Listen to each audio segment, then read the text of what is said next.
Good morning, and I'd like to chime in on something Governor Cuomo spoke about yesterday. By the way, I'm in Florence, Italy, 2 months and 22 days in quarantine, government-imposed quarantine, in a very small flat of about 40, smaller than Anne Frank's.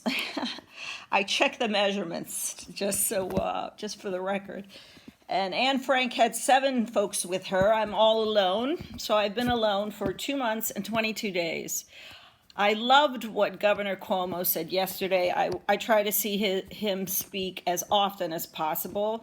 I look forward to him on air when he comes on. And his answer yesterday was so right. The illness is death. The illness is death. And I loved when he said, it's not about your death.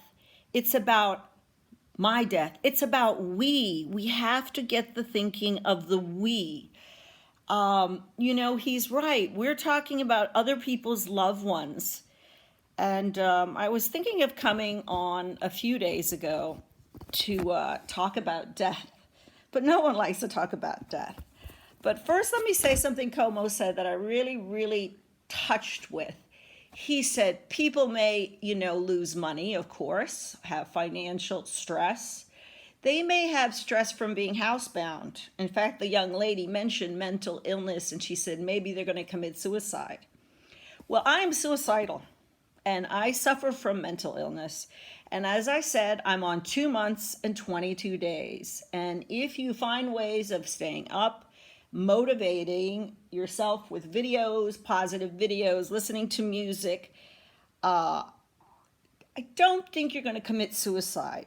I think that you have a better chance of catching the coronavirus down on the streets and, as he said, dying of it. I really think it's far gone, this suicide thing she mentioned. I want to just put that there for the record, that if anybody does, I'm very sorry about that. But I wanted to talk about death today because I don't think there's many of you out there that have seen anybody die of the coronavirus. And the reason I know that for a fact is because I'm here in Florence, Italy. And for example, the city of Bergamo had the most deaths. And one day, I think they had half the deaths in all of Italy, so it was about 6,000 deaths in a small city. And that's a lot for a small city, okay? It's not New York City. Bergamo is tiny. It's tiny, tiny, tiny. It's like upstate New York, little Albany, Claverick. Not Albany, Claverick. It's tiny. Anyway, they had long trucks, military trucks on television, okay, with camouflage covering, the green camouflage covering, about 20 of those trucks leaving Bergamo on television because they were taking the bodies to be cremated in another city, okay? So all of the families in Italy that have lost their loved ones have not seen their loved ones since the ambulance took them away.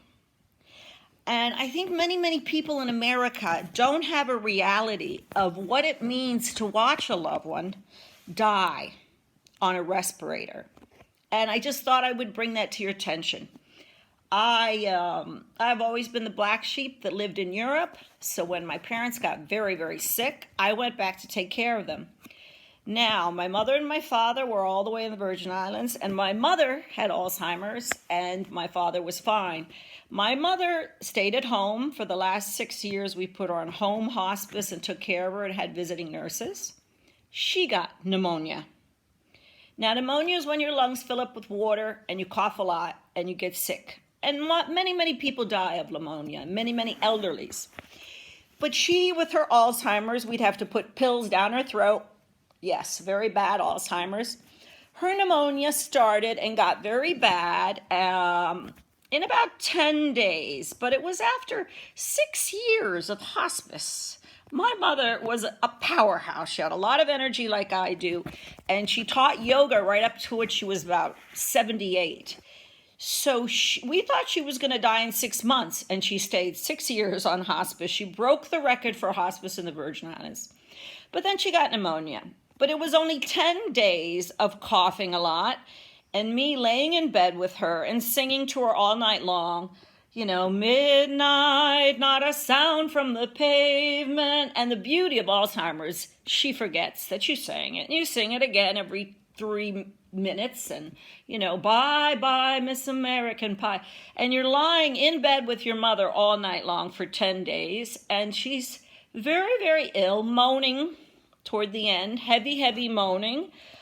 It's not a pleasant thing to hear, but her pneumonia was getting worse. And at night, she would sound as if she was in an enormous amount of pain. So she would start going, oh, oh, oh, and it would get louder and more painful to hear. Oh, oh, oh, oh. So the nurses that visited during the day gave me a little teeny bottle of morphine drops, and I put them under her tongue. Meanwhile, sisters are calling me from the States saying, don't you dare give her morphine. It's the kiss of death. Well, when someone moans for 2.5 hours, you give them a drop of morphine. I've also taken care of a very sick quadriplegic, so I know about lungs and I know about pain. So we gave her the drops. My point is, after 10 days, she died of the pneumonia, regular pneumonia. Now, my dad had a different scenario. My dad caught a very, very bad bacteria. And now that was one of the times before we knew what coronavirus was. It was called MRSA. Now, for those of you that don't know what MRSA is, it was kind of like SARS, but MRSA is a bacteria, and if you Google it, in 2012 and 2000, it was considered a pandemic because we couldn't come up with what antibiotic worked for it. So many football players, men in your country, in America, will be familiar with staph infections.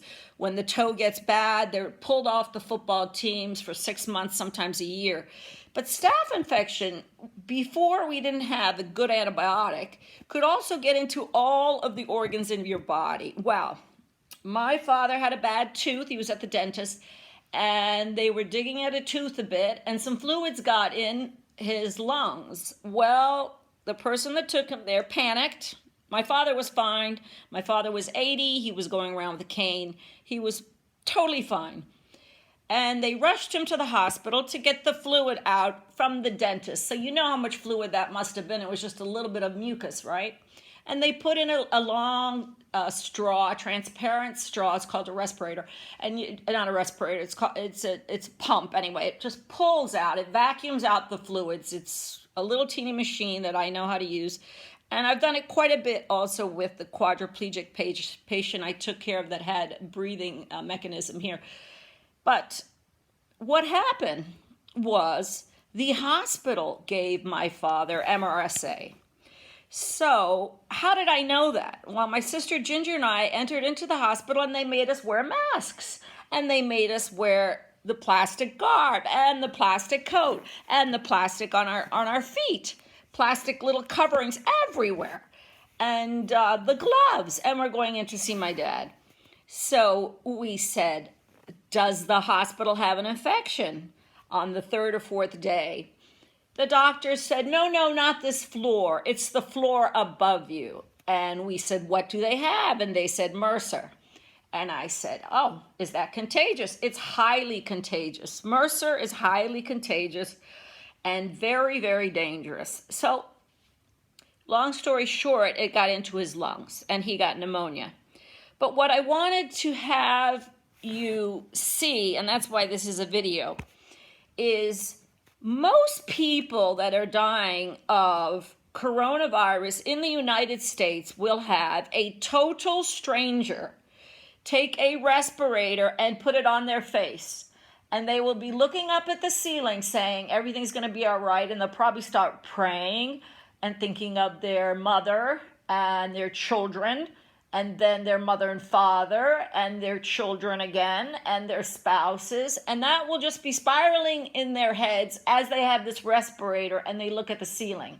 The people coming in will not be you. You will not be standing next to them holding their hand. It will be strangers. Very busy strangers, by the way. So I was taking care of my father and my mother till their last breaths. And I must say, my sister, who was closer to my father than I was, actually, I was closer to my mother, she said she had to leave. She had to go back to Chicago because it was too stressful for her to watch. And she had power of attorney to turn off the machinery if my dad was on life support. So before it got very bad, my father was on the respirator, and Ginger looked at him, my sister. Sorry I mentioned your name. I meant to just say Ginger. She looked at him and she said, Dad, would you rather be on a respirator like this for the rest of your life, or would you rather if we turned off the machinery? Well, his eyes went like this and his shoulders tightened up and he went, and he was on the respirator. His eyes were speaking. Don't you dare turn off this machinery. Don't you dare turn off my respirator. Well, Ginger got on her plane. She went to Chicago and I was left alone. One of 9 children, by the way. And I was in the ICU with my father for weeks. He was not getting better. His eyes were rolling back. All you see were the white of his eyes. They sometimes put him in an induced coma, often, to see if their strength will build up on the induced coma, and then they plan on taking you out of the induced coma. He was, I think, in an induced coma for a few days. Anyway, in 3 weeks, MRSA had filled his lungs with fluid. And filling your lungs with fluid is a bit like drowning, because you're basically drowning. And pneumonia, trying to cough those fluids, those mucus up, is an impossible task. And as my sister said before she left, the irony of it, my father was a SEAL, a Navy SEAL, a frogman under the military boats, an excellent swimmer. And she said it looks like he's going to die within his own fluids. So after 3 weeks, I got the call from the nurse and she said, you need to come in. And I went in, and my dad's eyes were rolled back, and the respirator was there. And, of course, they're saying he's brain dead, and we've got to turn off the machinery. And I say, how can we be sure? How can we be sure that we can't get an antibiotic that'll work after they've tried 7 antibiotics? And she said, come look at this, Miss Brown. She took me to the bottom of the bed. She lifted up the sheet, and my father's feet were totally purple. My father's feet were the color of the purple of the priest's jacket in the Vatican, the cape.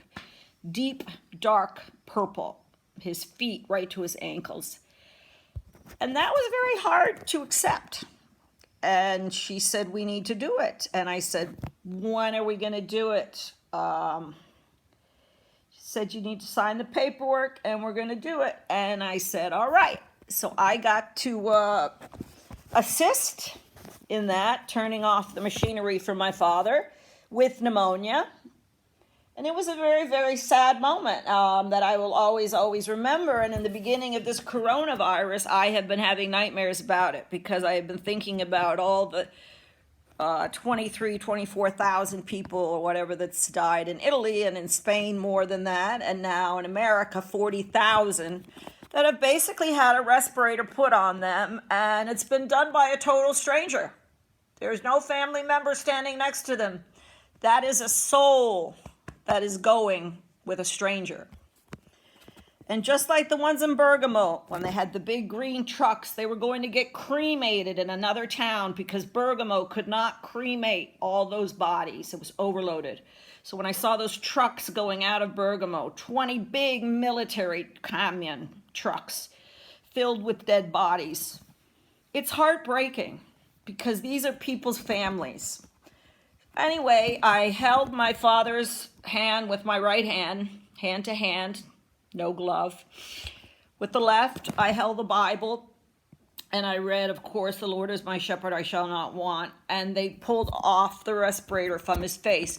And even though his eyes were rolled back, when they pulled the respirator off his face, his eyes opened up wide, and he went, and his chest came forward, and then he fell back. And it's a heavy thing to see your father, your big father, 6'4", get his last breath taken out of him. It's a heavy, heavy thing to see your family member die right in front of you from MRSA. We did not have the right antibiotics to face MRSA, but now we do. But with coronavirus, a lot of family members are dying and nobody's seeing them. Nobody's holding their hands. And my question to the public is, just like Cuomo said, is it fair that you're taking someone else's life because you're the contagious one on the train or on the bus that carries the illness? I told my son in Copenhagen, where they have very low numbers, that he has to wear gloves and a mask. And he said, my country doesn't want me to. They say I don't have to. I said, I don't care what your country says. You're 17 and I'm your mother. You're going to wear a mask and glove. And now he's promised me when he gets on the bus, he will wear a mask and glove. It is not fair that my 17-year-old should get on a bus and take it to a school or to a supermarket and give it to some elderly. I ask all of you, when someone dies, is it just bones and blood and ashes when you burn them? Or is there a soul? Is there a family member that has memories and history? And didn't they do well to raise us, or their best? Okay, a lot of you will say, my father was an alcoholic, my mother was whatever. They didn't take good care of me. A lot of people I've heard say they're just old people. But honestly, didn't they do their best? And don't we deserve to give them our best? And if we can't be there with them, can't we at least fight to try and save a few of their lives, even if we don't know them? They are a soul in here. It's a soul. You're trying to save someone else's family, someone else's soul. So please, when you think of these people, think of it the way Cuomo says. It's not about me. It's not about you. It's about we. And we're all in this together. We're all in this together. Thank you. God bless you. God bless you. Cuomo coming on every single day. Or every other day. You have been brilliant. You're an inspiration to the rest of the country. And I wish you were running for president. God bless you, and God bless America. And let's pray on the other side of this, we just come out kinder and more understanding and more loving, more compassionate. Thank you.